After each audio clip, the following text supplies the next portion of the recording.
A consumer alert tonight before you fill up your tank. The state agency that regulates gas pumps says it could take about 36 hours to mitigate diesel fuel that was pumped into unleaded gas tanks at stations all across the metro area. And what stations? We still do not have a full list. Within the last hour, we heard from HF Sinclair, which supplied the tainted fuel to tankers that delivered it across the state. 9 News consumer investigator Steve Stager just got out of a news conference with state regulators. And Steve, they still don't have a complete list of where this happened. They do not. They are waiting for that list. And within the last hour, we actually heard from HF Sinclair. This is the terminal that filled tankers with contaminated fuel from 2 p.m. on Wednesday to 6 a.m. on Thursday. The statement from HF Sinclair didn't answer our questions about what gas stations were impacted by this, something that they would have records of, we are told by state regulators. Now, the state tells we started hearing about this problem around 10 a.m. on Thursday when consumers started complaining about their vehicles breaking down just moments after they filled up the gas tank. We know that the state has confirmed contamination at 2 gas stations so far, the Costco in Sheridan and the Costco in Superior. And King Soopers says 13 of their locations have been impacted. That list has gone down from 22 stations to 13 stations. We have it up on 9news.com. This happened when contaminated fuel was loaded into tankers at the HF Sinclair terminal in Henderson. Then that fuel, which contained diesel, was pumped into unleaded gas station holding tanks across the metro area at stations we're still not sure of. Today, I asked the state's lead regulator of gas pumps if it is safe for people to fill up.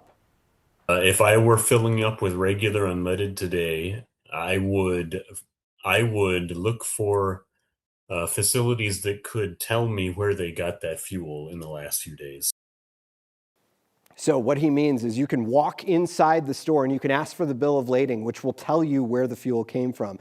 The governor's office just shared a statement saying that he is, quote, incredibly concerned by this. He said state agencies are investigating the state regulators you just heard from to make sure that the company fixes all of this as soon as possible. We continue to hear from people who are having engine trouble after they filled up at gas stations, and we continue to press some of these companies. King Soopers has been the most transparent and straightforward with us. They told us last night a list of 22 stations. They've then amended that list as the day has gone on, and they've tested the fuel inside those tanks and realized that at least there are only 13 stations on that list. They still continue to test the fuel as we go along. The state does say that Sinclair is in the process of going around to all these different retailers and clearing out the fuel tanks just to make sure that the diesel contamination is completely out of there, and they should have that all wrapped up in the next 24 to 36 hours, for as far as we know. And Steve, let me ask you before we let you go, do you imagine that you're going to hear a lot more people coming forward, considering, I mean, just when I pull up to a King Soopers or a Costco, there are a lot of vehicles usually there going in and out.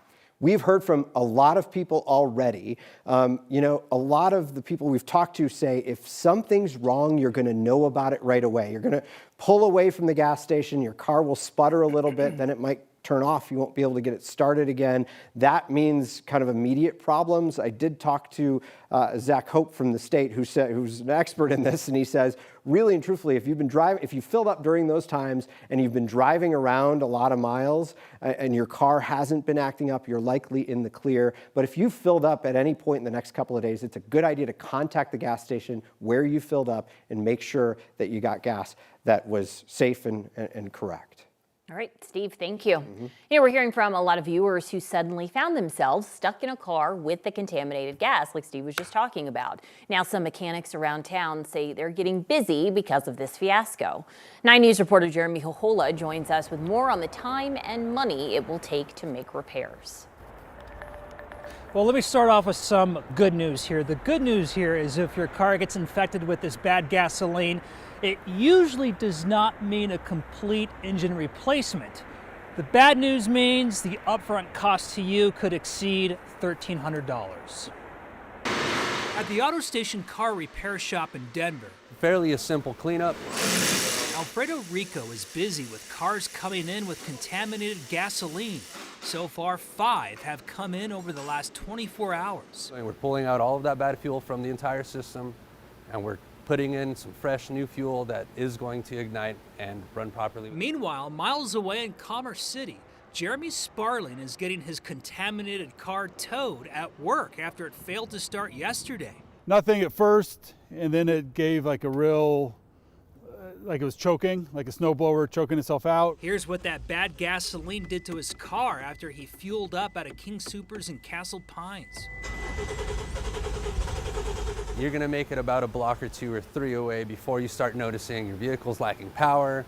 You may be seeing smoke out of the tailpipe, and sometimes you may even see your vehicle shut off on you. I'm afraid to get a rental car and then get stuck not being reimbursed for that. So I'll drive the company car, which isn't that much of an inconvenience. I'm more worried about the long term.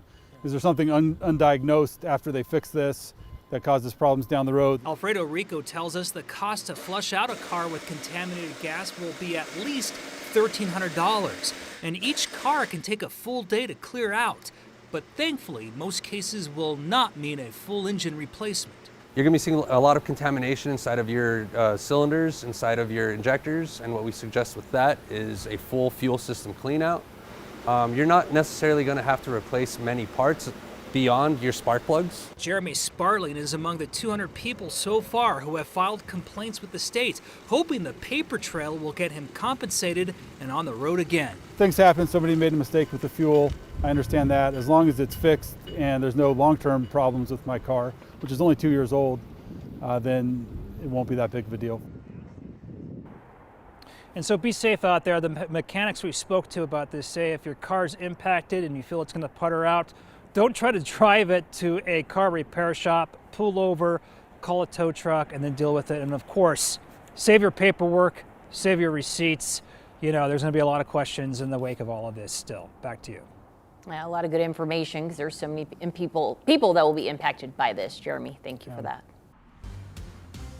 Well, many of you woke up to a winter wonderland today. Denver saw a few inches of snow. It was a little slick out there for anyone commuting into work today, and most of that snow seems to have melted off, but we're not in the clear just yet. Black ice is a major concern tonight, so let's check in now with senior meteorologist Chris Bianchi.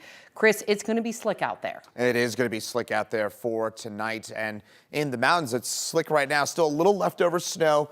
Looks like roads. I was just looking at webcams from Vail Pass, from Berthoud Pass, from Rabbit Ears Pass, and the Eisenhower-Johnson tunnels and Rabbit Ears Pass, the two slickest spots right now, but might be able to notice that there is some blacktop visible there. So just take it a little easy out on the roadways. But here's some good news. For those of you heading to or from the mountains, we've got a lot of fresh powder up there after a 12-inch snowstorm for both Steamboat and Powderhorn out on the western slope. Radar still showing a few of those flakes for us here in the mountains and also across southern Colorado, but the bulk of the action pulling off to the east into Nebraska and Kansas. Southern Colorado between Pueblo and Trinidad, still seeing a few snow showers. That's dissipating as we speak. In Denver, it is 33 degrees in the 9 News backyard, and temperatures in the 20s and 30s. So that 33-degree temperature that is melting off a little of that snow, that is going to refreeze. We'll talk more about that black ice threat for tonight and my full forecast in just a few minutes.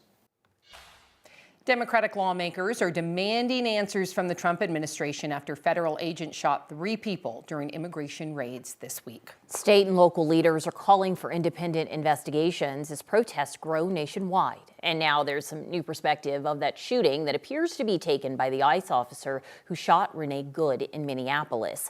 We want to warn you that video is hard to watch. The video obtained by NBC News shows the perspective of the ICE officer as Good stopped her car in the middle of the street. The officer, Jonathan Ross, and Good interact briefly. She says to him, "That's fine, dude. I'm not mad." And she smiles at him. Good grew up in the Colorado Springs area. Good's wife is outside the car also talking with the officer. Just 40 seconds after Ross got out of his car, he shot and killed Good. The White House has defended Ross and called the shooting justified. They also say Good was radicalized. The reason this woman is dead is because she tried to ram somebody with her car and that guy acted in self-defense. That is why she lost her life, and that is the tragedy. They called Renee a domestic terrorist before they even knew her name. That does not look like fairness to me. In Portland, the mayor is calling for ICE operations to pause after 2 people were shot during a traffic stop. On Capitol Hill, House Democrats want Homeland Security officials to testify, while Republican leaders say cutting enforcement funding is off the table. In Johnstown, police are investigating after bullets struck 2 homes in the Thompson River Ranch neighborhood last week. The incidents happened early in the morning on January 7th in the area of the Southeast Frontage Road and River Ranch Parkway. Police say residents reported hearing gunshots. The next day, 2 homes were found with bullet holes in bedrooms. Investigators believe the shots may have come from the west near Frontage Road or I-25, and police are asking neighbors to check their homes for damage and review any security camera footage from 4 to 5 a.m. That might help identify those responsible. If you know anything, reach out to the Johnstown Police Department. 2 new Aurora City Council members are inviting the public to weigh in on plans for an independent civilian oversight committee for the city's police department.